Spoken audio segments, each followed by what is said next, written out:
When people talk about the worst offense in NFL history, there's a lot of competition. The 1992 Seahawks, the 2008 Lions, even some modern-day Jets fans might try to throw their team in the mix. But let's be honest, the undisputed heavyweight champion of offensive futility is the 1977 Tampa Bay Buccaneers. These guys didn't just have a bad offense, they invented new ways to be bad.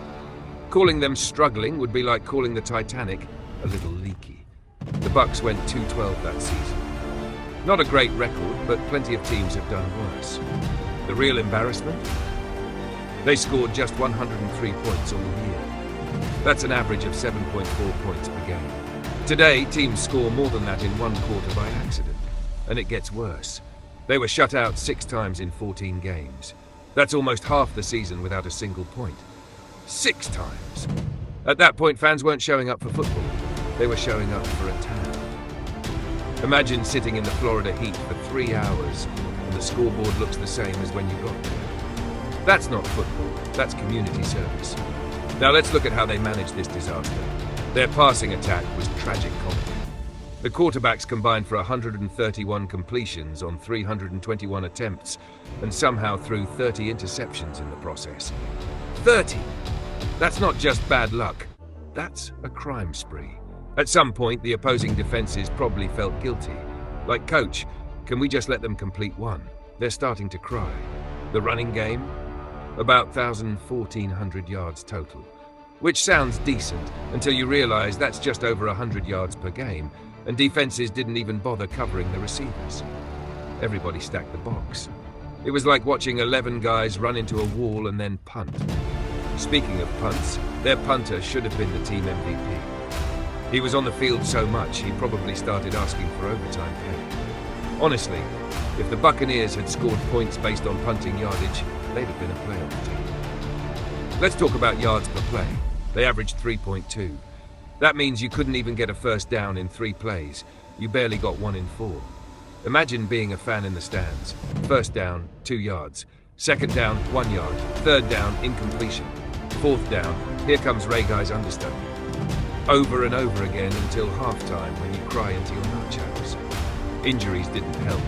They had quarterbacks going down, tight ends hurt, linemen rotating like it was a merry-go-round. But even when they were healthy, they weren't exactly scaring anyone. Defenders circled Bucs week on their calendars, not for the challenge, but because it was basically a bye week with free stats.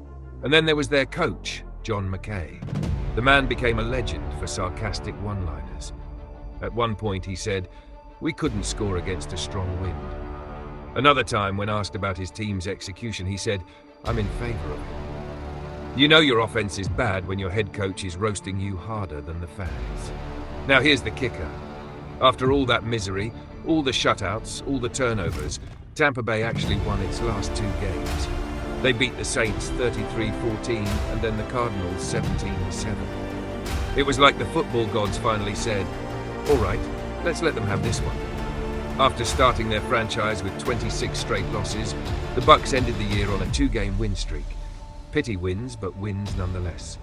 So, were they the worst offense ever? By points per game, yes. That 7.4 average is the lowest in the Super Bowl era. Other teams have tried to claim the throne of incompetence. The 92 Seahawks averaged 8.8 points. The 2008 Rams barely got to 14. But no one combined scoring droughts, turnovers, and pure hopelessness quite like Tampa in 1977. For perspective, the 2013 Broncos with Peyton Manning scored 606 points in one season. That's almost 6 times what the Bucs scored. Peyton could have spotted the Bucs 21 points every game, played them by himself, and still beaten their season total before Thanksgiving. So yes, the 1977 Buccaneers are remembered not for highlights, but for lowlights. They weren't an offense. They were an experiment in how bad a team could be and still technically participate in the NFL. Their season was part comedy, part tragedy, and 100% unwatchable. But in a weird way, they're legendary, because nobody will ever forget just how bad they were.